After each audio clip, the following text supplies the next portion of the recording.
Welcome to Birdseeds. As always, thank you for listening.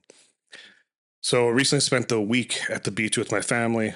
Awesome, fantastic time. We're down in Hatteras. Love it. That's our happy spot, our place down there. Just absolutely fantastic weather. Everything about it was just frankly fantastic. Awesome. I do a lot of reading when I'm at the beach. It's one of the times that I can finally turn the outside world off, calm down, and let myself kind of get lost in a book. I love it, especially while fishing. It's perfect. And I finally finished a book. I have been reading this book. My wife said, "You're still reading that book?" When I pulled it out on the beach, she's like, "You've been reading that book forever." It's because I didn't like it. Now, we can get into a whole diatribe. Should I have just given up and picked something else I'd like? Should I have taken a break from it? Probably, but I'm the type of person when I start something, I like to finish it. So, what book did I read that I didn't really like? 1984 by George Orwell. If you're looking on the video, it's in front of you now. 1984 by George Orwell. I had not read it before, sort of surprisingly. It's a classic, and it was a book I wanted to read. There's a lot of similarities to today, to current times. If you spoiler alert, I'm going to get into some of the details of the book. If you haven't read it and you're curious about it, don't listen to this episode. Make sure to listen to all the other ones, but don't listen to this one. But it's a book that, it's about Big Brother, right? Literally about Big Brother. So, Ingsoc. And it's a book about it's not even communism per se. I don't even know exactly what you would classify it as, but it's basically full government control, zero individual rights. Everybody's part of the big hive of the government, and everybody's just a cell of the living being, breathing government, right? And it focuses on an individual and talks about he's become sort of aware, has sort of memories of the way things used to be, becomes aware that he doesn't like it. There's a brotherhood, there's a whole movement, just becomes aware that he doesn't like it and starts sort of having, writing in a journal, which is against the policies.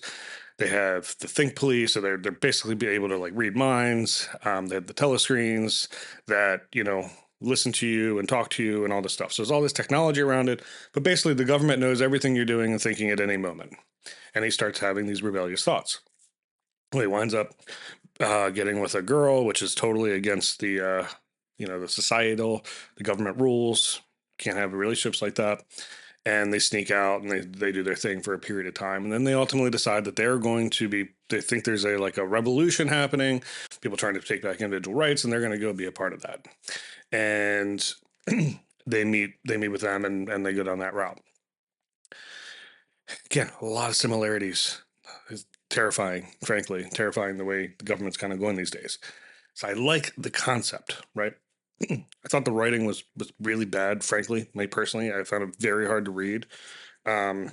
Just not written very well, if you ask me. And I'm sure there's a bunch of you that are going to say I'm an idiot. And it's a fantastically written book, and that may be for you. For me, it wasn't. What really got to me is at the end here, when he gets, captured, he and Julia get captured, Vince and Julia get captured, and they're taken back to be tortured, to basically be brainwashed into loving Big Brother. It's the same character in the book that's the leader of the revolution who is lying to them and tricking them and is bringing them in. He's there every step of the way for interrogation, for torture, and all that kind of stuff. And it's this is one of the big leaders of the government. How in the world could they be there at each one of these things? How important are you, Winston, that one of the big leaders of the government is going to care about you so much that they're going to be there every step of the way, every bit of torture? No, right? No. It's egotistical writing. You have to think when people write, they tend to probably write about themselves in some way or picture themselves as the main character. To me, it was just super egotistical and just not realistic in the way that would work. More so, I just didn't like the writing at all. It just kind of dragged on and dragged on and dragged on. So I am super happy that I finished it. Check the box. I got done with it. Not going to read it again. I was going to go read Animal Farm when I first saw it. I'll read this one. I'll go read Animal Farm. I'm probably never going to read that because I just didn't like it that much. Moved on. As you guys know, I'm going to do some book reviews on the books I listen to and the books that I read. I almost finished another book while I was down there. about Hatteras Island and the Lost Colony. I'll dive into that. I'm almost done. I got 10 pages left. I'll dive into that. I probably won't back to back book reviews, so it'll come in a future episode somewhere. And then we're going back in a few weeks, and I'm going to be reading. I really like reading kind of like autobiographies or memoirs and things like that from celebrities, but usually like a comedian or an artist or a musician or something like that. So, got a couple of those to read. But yeah, again, 1984. The storyline's cool. One cool takeaway. I heard somebody say, separate from the book recently, that pneumatic tubes are actually the most secure way to transfer data. So a pneumatic tube, when you go to the bank drive-through and your thing pops down and you put the check that you're cashing or depositing, whatever, sign it, drop it in there with your slip, and it goes soup and jumps over. It's a pneumatic tube. And what's cool about that is the only truly secure way. You're going to know if there's a breach because it needs pressure, right? Can't have any leaks in it, can't go anywhere else. It's going to go from one destination to another destination, and that's it. In the book, they use pneumatic tubes a lot. That's how things get dropped and transferred back and forth as they edit live, rewrite and edit live history. Telling people that no, those didn't happen. We've always been at war with so and forth. But they use this pneumatic tube. So that part I thought was cool because it kind of tied in with something I heard, which is true because the way that we do data now is not secure. How many breaches are there on a weekly, monthly, annual basis? I mean, I get notices all the time that my data has been exposed and so on and so forth. So I thought that part was kind of cool. All in all, would have been a cool book if it was about 100 pages. At least the version I read was 292 pages. Just too long. And too long because it was poorly written, because of way too many words, way too many run-on sentences, too many abbreviations for the newspeak. So they talked about how they changed the language that people spoke. It was based in England. They changed the language they spoke. It's called newspeak. Funny joke. For the first, I don't know, probably 75 pages, I thought it was saying newspeak. So once I realized it was newspeak, that made more sense. But again, it's one word, so a little space there or a dash there probably would have helped.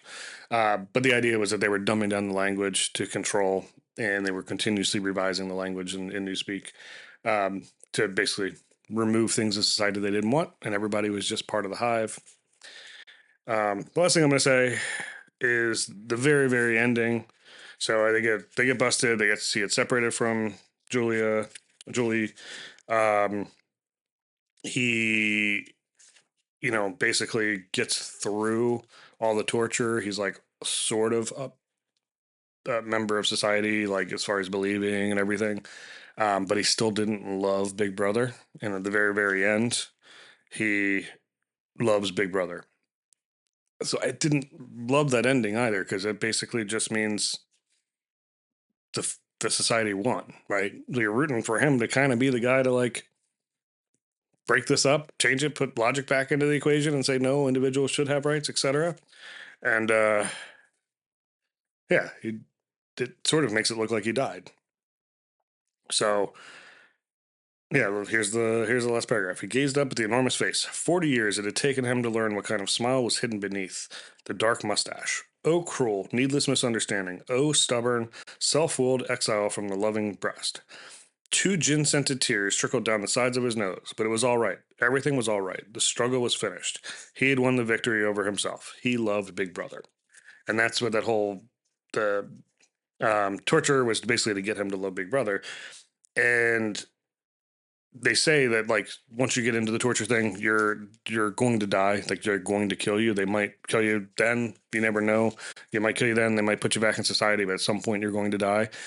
And the whole point of the book there about like why they would bring somebody and torture him who was going against the government and not just kill him was they wanted everybody to love Big Brother in life or death. Like everybody had to love Big Brother.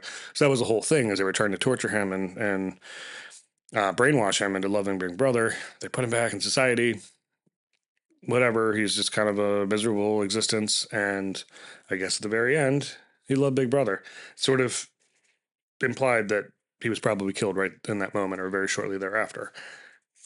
And I mean, it's not. I mean, I guess maybe it's more real, but you're sort of rooting for the guy, like rather Not the outcome I wanted. Anyway, this is Birdseeds. Thanks for listening to me ramble on about a book I really didn't like, and I've now spent more time on a book that I didn't like. So, cheers. Have a great day.